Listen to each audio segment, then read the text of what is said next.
Baik, Assalamualaikum warahmatullahi wabarakatuh. Ini adalah pola performance team yang disampaikan oleh Drexel Sibet.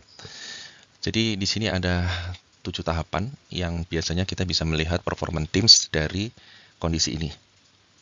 Ya, yang pertama adalah orientasi. Mengapa saya harus ada di sini?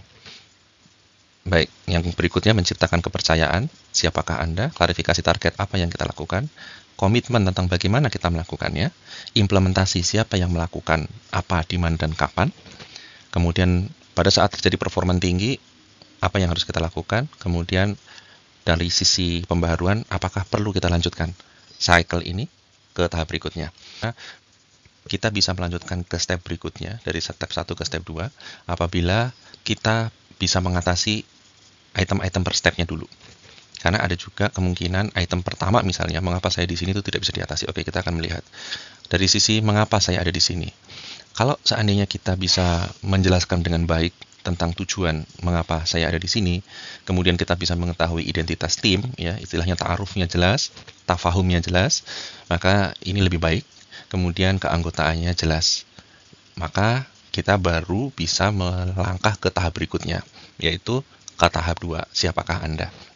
Jadi, mengapa saya ada di sini itu perlu dijawab dulu.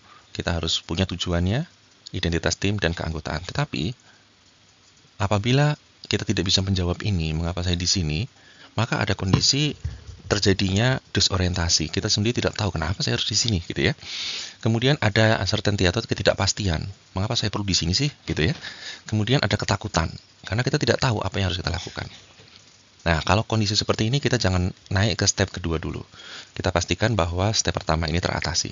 Nah, demikian pula ke step-step berikutnya, ini juga ada siapakah Anda, yaitu kita harus pertama saling menghargai sesama teman, ya.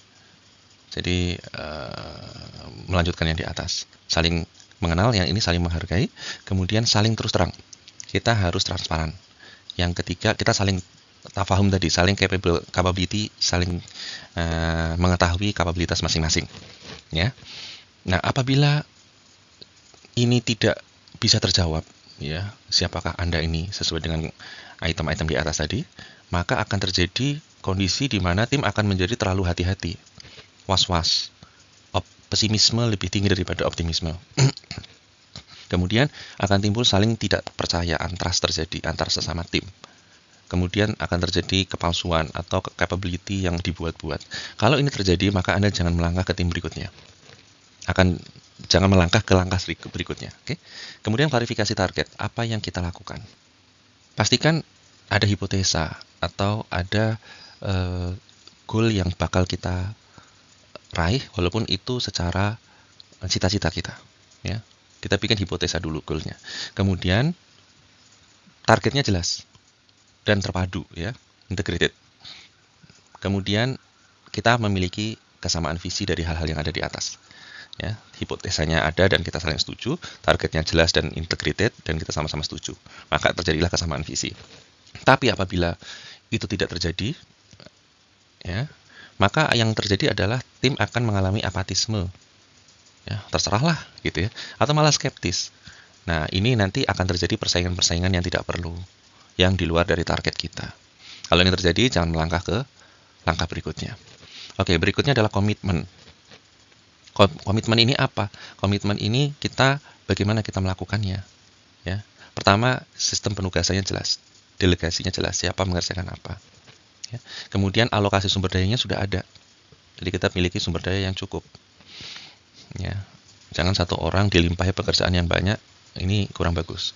Kemudian decision makingnya jelas, pengambilan keputusannya, rule-nya jelas, ya, tidak floating ketika terjadi masalah. Nah, apabila ini tidak bisa teratasi, maka yang terjadi apa? Akan terjadi ketergantungan. Saya menunggu dia, oh enggak, saya menunggu kamu. Nah, akhirnya semuanya tunggu-tungguan karena penugasannya tidak jelas, alokasi sumber dayanya juga tidak jelas, pengambilan keputusan tidak jelas, maka terjadi ketergantungan. Kemudian terjadi resistensi di sini, ya. Terjadi resistensi, artinya semua orang saling menghindar, justru saling menyembunyikan data dan lain sebagainya, ini kurang bagus. Kalau ini terjadi, jangan melintas ke lintasan berikutnya. Kemudian dari sisi implementasi, nah, siapa yang melakukan apa, di mana, dan kapan. Di sini terjadi jika teratasi ya, jika kita bisa menghandle ini dengan baik, maka kita harus bikin proses yang jelas.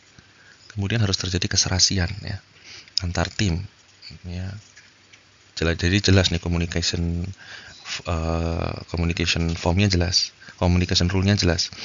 Kemudian juga disiplin untuk mengatasi atau untuk menjalankan fungsinya masing-masing. Apabila ini tidak teratasi, maka yang terjadi apa nih? Konflik nih Pak. Konflik, terjadinya ketidaksetaraan, kemudian juga akan luput dari tenggat waktu yang disediakan. Karena terlalu banyak konflik, terlalu banyak ketidaksetaraan. Nah ini efeknya adalah waktu. Kalau ini terjadi, Anda bisa kembali lagi ke langkah berikutnya, ke langkah sebelumnya, yaitu cek lagi penugasannya, cek lagi alokasi sumber dayanya, dan cek lagi cara pengambilan keputusannya. Oke, kita lanjut ke posisi 6, posisi performa tinggi. Ini apabila ternyata proyek lagi tinggi-tingginya ya. Apa yang harus kita lakukan? Interaksi spontan. Kadang-kadang kita harus bisa mengambil keputusan-keputusan yang cepat. Ya. Jangan tunggu-tungguan karena ini posisi emergency gitu ya. Kemudian kita harus memiliki sinergi. Ya. Sinerginya harus makin mantap karena performanya lagi tinggi-tingginya. Ya, kemudian menciptakan sinergisitas ya, teamwork. Nah, ini akan mendapatkan hasil yang lebih besar. Tapi apabila kita tidak bisa melakukan ini, tidak siap melakukan ini, maka kita akan kewalahan semua timnya ya. Ada ketidakharmonisan. Kalau ini terjadi, ada kewalahan ketidakharmonisan, kita akan kembali ke step sebelumnya, yaitu cek lagi prosesnya, cek lagi keserasiannya dan kedisiplinan tiap tim untuk melakukan suatu atau menjalankan job desk-nya masing-masing. Oke, kalau langkah ke-6 ini sudah bisa, kita cek lagi apakah perlu kita lanjutkan ya pembaharuan ini ya dengan sistem yang sudah bagus ini gitu ya. Nah, kalau seandainya kita komit, maka ya kita pertama kita akui, kita kasih appreciate kepada tim. Kita bikin syukuran kecil-kecilan mungkin bisa. Kemudian di situ kita mulai harus siap dengan perubahan yang baru. Dengan kondisi yang sudah mapan ini, kita siap dengan gaya pekerjaan yang lebih baik.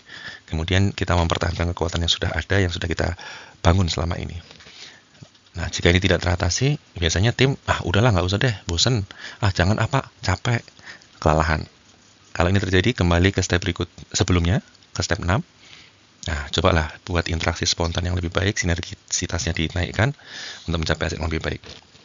Ini pola performa tim Drexler Sibet yang mungkin bisa kita lakukan bersama. Assalamualaikum warahmatullahi wabarakatuh.